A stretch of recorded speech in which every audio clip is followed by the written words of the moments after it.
The Indian stock market can be unpredictable at times, right? One moment it will be rising, one moment it will be dropping, especially for the intraday traders. Recently we saw Nifty 50 experience sharp moves, fluctuation 200 plus points in just few hours. This kind of volatility can make traders anxious and unsure of their next move. But here is the good news. The volatile market don't need to be intimidating. They can actually work in your favor if you know how to handle them correctly. In today's video, we are going to talk about how to navigate the market volatility while protecting the capital. We will also cover how to survive during market volatility by backtesting strategies, setting the stop loss and implementing every possible risk stopping measure using a single powerful platform like QuantMan. So you can stop second guessing yourself and start making more confident moves. So let's get into the video.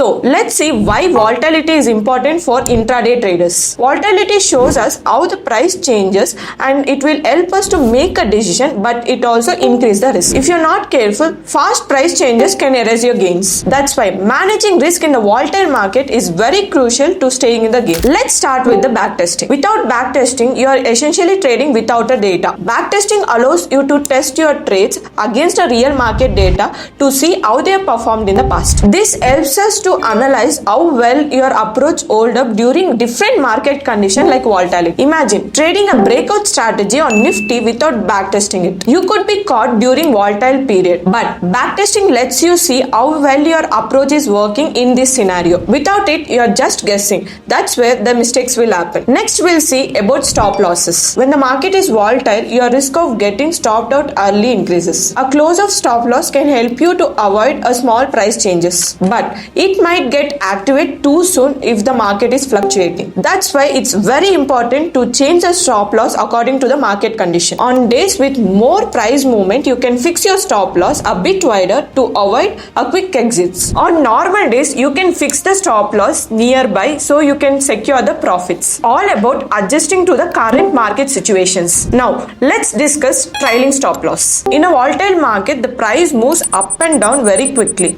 So here the trailing stop loss will be the game changer. It allows you to lock the profit when the price moves in your favor. The stop loss adjusts automatically following the price, so you will be protected from the sudden market reversal. If you want to know more about this feature, click the I button. QuantMan is India's top platform for backtesting intraday trades. It lets you to test your trading decision on historical data so you can analyze their effectiveness without risking any capital. Whether you are trading in Nifty, Bank Nifty or FNO stocks, you can see how trades are performing in various market conditions. With QuantMan, you can also automate your trades. So you don't have to make quick decisions when the market is moving very fast. By automating your trades, you can eliminate emotional errors like fear, greed or hesitation, factors that often affect the traders. So if you want to stop guessing and start making more informed decisions, backtesting and automation with QuantMan is best tool. You can refine your approach, test it and deploy it with more confidence, knowing it's based on the data, not an emotion. If you found this video very helpful, make sure you like, share and subscribe to our channel to get more insights about backtesting, automation and risk management. Don't forget to turn on notification bell so you never miss out the update. And remember, trade smart, trade with confidence and use the QuantMan tool to backtest and automate your trades. Thanks for watching. I will see you in the next video. Trading and investing involves substantial risk and are not suitable for every investor.